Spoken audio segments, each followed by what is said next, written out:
باللہ من الشیطان الرجیم بسم اللہ الرحمن الرحیم بہ نستعین انہ خیر ناصر و معین وصلی اللہ علی سیدنا و نبینا ابی القاسم محمد وعلی آلہ الطیبین الطاہرین المعصومین المکرمین لا سیما بقیت اللہ فی الارضین روحی و ارواح العالمین لتراب مقدمہ الفدا اما بعد فقد قال اللہ تبارک و تعالی فی کلامہ المجید وقولہ الحق وهو اصدق القائلین بسم اللہ الرحمن الرحیم من عمل صالحا من ذکر او انثى وهو مؤمن فلنحینہ حیاتا طیبہ۔ پروردگار عالم آپ تمام مومنین کو آباد و شاد فرمائے، ہم سب کو اہل بیت علیہ السلام کی سیرت پر چلنے کی توفیق عنایت فرمائے۔ انسان کو جب اس دنیا میں بھیجا گیا، انسان کو جب خلق کیا گیا، اس کا اصلی مقصد عبادت الہی ہے، عبدیت ہے، اور عبدیت سے بڑا کوئی تمغہ اور بڑا کوئی امتیاز نہیں ہے۔ انسان کی حقیقت یہ جسم نباتی نہیں ہے۔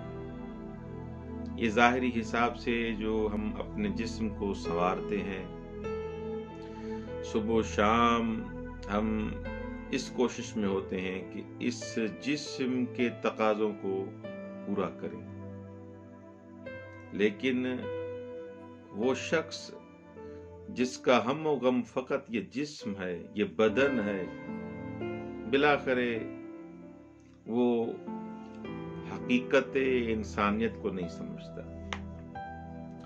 حقیقت انسانیت وہ روح ہے جو انسان کو اس انداز سے عطا کی گئی کہ اگر اس روح کو انسان سنوارے گا، مزین کرے گا، وہی انسان باکمال ہے۔ جس انسان کا ہدف اور مقصد یہ جسم ہے، اس کی زندگی میں اور حیوانوں کی زندگی میں کوئی فرق نہیں ہے۔ وہی انسان باکمال ہے جو انسان روح کو سنوارتا ہے۔ اسی انسان کی زندگی بہتر ہے جس نے حقیقی معنی میں اس روح کو سنوارا۔ وہ افراد جن کا ہم و غم یہ بدن ہے، یہ جسم ہے، ان کے لیے قرآن مجید کی آیت میں ارشاد ہوتا ہے کہ وہ اور حیوان برابر ہیں، بلکہ یہ ان حیوانوں سے بھی بدتر ہیں، کیونکہ ان کو تو ہم نے عقل عطا کی، عقل جیسا گوہر عطا کیا، لیکن پھر بھی گمراہ ہو گئے۔ ان کا ہم و غم وہی دنیاوی تقاضے، بدن کے تقاضے، شہوتیں، لذتیں، سارا دن ان کے پیچھے۔ یہ انسان ملکوتی نہیں بن سکتا۔ تو قرآن سے پوچھیں، ہمیں بتائیں کہ وہ کون سی چیز ہے جن سے انسان زندہ رہتا ہے، کیونکہ آپ تو ان کو میت کہہ رہے ہیں، وہ تو مرے ہوئے ہیں، جو خدا کی خاطر زندگی نہیں کرتے، جو اللہ کی خاطر زندگی نہیں کرتے۔ وہ افراد جو دنیا کی وجہ سے اس دنیا میں رہے ہوئے ہیں، جن کا ہدف اور مقصد اور غرض فقط دنیا ہے، ان میں اور حیوانوں میں کوئی فرق نہیں، بلکہ حیوانوں سے بدتر ہیں۔ تو قرآن سے پوچھیں کون سا انسان زندہ رہتا ہے؟ تو قرآن مجید کی اس آیت میں ارشاد ہوا، من عمل صالحا من ذکر او انثی، جو نیک عمل کرے، چاہے وہ خواہ مرد ہو یا عورت ہو، فرق نہیں ہے، اچھا عمل کرے، نیک عمل کرے، وَهُوَ مُؤْمِنٌ، شرط یہ ہے کہ وہ مومن ہو۔ فقط اچھا عمل کافی نہیں ہے، مومن ہونا شرط ہے۔ فَلْنُحْيِيَنَّهُ حَيَاةً طَيِّبَةً، تو ہم اسے پاکیزہ زندگی عطا کریں گے۔ تو اس کا مطلب یہ ہے کہ یہ جو زندگی ہم گزار رہے ہیں اور اس حیات طیبہ میں فرق ہے۔ یہ زندگی جو انسان یہاں پر بڑے بنگلے میں، بڑی گاڑی میں، شہرت کے ساتھ مختلف بن ٹھن سور کے انسان جو زندگی گزارتا ہے، اس کو حیات طیبہ نہیں کہا گیا۔ تو حیات طیبہ کون سی ہے؟ پاک اور طاہر زندگی کون سی ہے؟ کہ تب انسان کی پاک اور طاہر زندگی ہے جب انسان عمل صالح کرے، اور عمل صالح سے ہی انسان کی حیات پاکیزہ بنتی ہے۔ جو انسان نیک عمل کرتا ہے وہی انسان پاکیزہ ہے، وہی انسان زندہ ہے۔ جو انسان جتنا خداوند متعال اور اہل بیت علیہ السلام کا مطیع ہوگا، وہی انسان حیات طیبہ کا مالک بنے گا، اس کو ہی حیات طیبہ عطا کی جائے گی۔ وگرنہ جو انسان اس دنیا میں فقط اس دنیا کا ہو کے رہ گیا، اس کو کبھی بھی حیات طیبہ عطا نہیں کی جائے گی۔ قبلہ حجت الاسلام شیخ یوسف نفسی نور اللہ مرکزہ اس آیت کا مصداق ہے، جنہوں نے عمل صالح سے اور اطاعت پروردگار، اطاعت اہل بیت سے وہ حیات طیبہ ان کو عطا کی گئی۔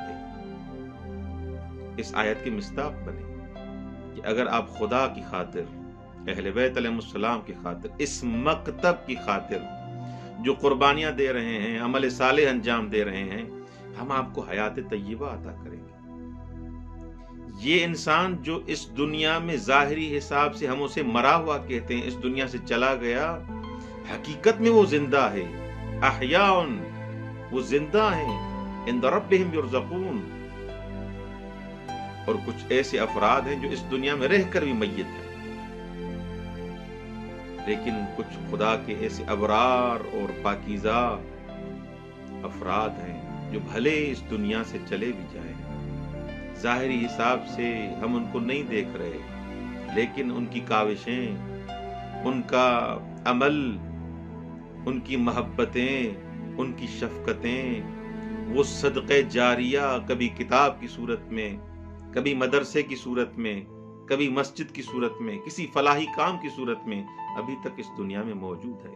جب تک وہ کتاب پڑھی جائے گی، جب تک وہ مسجد باقی ہے، جب تک وہ مدرسہ باقی ہے، وہ انسان زندہ ہے، تا قیام قیامت زندہ ہے۔ میں اپنے الفاظ کو بدل کے کہوں، جس نے اس دنیا میں خدا کی خاطر کام انجام دیا، یہ فلاحی کام انجام دیے، وہ تا قیام قیامت باقی ہے۔ آغا یوسف نفسی کوئی عام شخصیت نہیں تھے۔ ظاہری حساب سے ہم سارے اکثر افراد شہرت کے بھوکے ہوتے ہیں، لیکن اتنی بڑی شخصیت، اتنے بڑے کارنامے، اتنی فعالیت، لیکن کبھی بھی نام و نمود کی خاطر انہوں نے کام نہیں کیا، خدا کی خاطر کام انجام دیا۔ یہ تو تب پتا چلا جب بھائی نفسی اس دنیا سے چلے گئے، اس ظاہری دنیا سے، اس ناسوتی دنیا سے چلے گئے، پھر پتا چلا کہ وہ کیا عظمت اور کس عظمت کے مالک تھے۔ انسان جتنا امام زمانہ اجل اللہ فرجہ الشریف روحی و ارواح العالمین لتراب مقتم الفدا کے لیے کام کرے گا، خدا کے لیے کام کرے گا، اہل بیت علیہ السلام کے لیے کام کرے گا، خداوند متعال اس کو زندہ رکھتا ہے، دلوں میں محبت ڈال دیتا ہے کہ تم میرے لیے کام کرو، یہ سب افراد تم سے محبت کریں گے۔ ہم ظاہری کسی شخص کے ساتھ، اگر اس کے پاس پیسہ ہے، اس کے پاس ملکیت ہے، کوئی اور، ہم اس کی ظاہری عزت کرتے ہیں جس کو عزت دنوی کہا جاتا ہے، لیکن عزت خدا جس کو عزیز بناتا ہے وہ عزت اور ہے، وہ حقیقی عزت ہے۔ یہ ظاہری عزتیں یہ عزت نہیں ہے، بسا اوقات کچھ عزتیں ذلتیں ہیں۔ انسان اگر اس معیار کے مطابق زندگی کرے جس کو معیار الہی کہا جاتا ہے، اگر اس معیار کے مطابق انسان زندگی کرے گا جو ہدف الہی ہے، ہدف خلقت انسان ہے، تو انسان تا قیام قیامت باقی رہے گا، وہ انسان زندہ رہے گا، وہ انسان کبھی نہیں مرتا جو خدا کے لیے انسان زندہ رہتا ہے، خدا کے لیے انسان کام کرتا ہے، اللہ کے لیے کام کرتا ہے۔ اہل بیت علیہ السلام کا خاتم اگر اس دنیا میں بنا، خدمت کی، مکتب تشیع کی، مکتب امام زمانہ کی، خدا کا وعدہ ہے اس کو ایسا زندہ رکھے گا کہ ظاہری حساب سے اس دنیا سے بھلے چلا جائے لیکن باقی رہے۔ آپ تمام ناظرین اور جو یہ میرا پیغام یہاں تک پہنچے ان کی خدمت سے گزارش ہے کہ ایک دفعہ سورہ فاتحہ، 3 دفعہ سورہ اخلاص پڑھ کر اس عظیم مرد مجاہد، عظیم ملت کے سرمائے جو ہمارے اب درمیان نہیں رہے، ان کی دوسری برسی ہے، قبلہ یوسف نفسی نور اللہ مرکزہ، ان کو ہدیہ کریں، اور خداوند متعال سے دعا ہے کہ ہمیں مکتب تشیع کا حقیقی خادم بنائے، اہل بیت علیہ السلام کی سیرت پہ چلنے کی توفیق عنایت فرمائے۔ السلام علیکم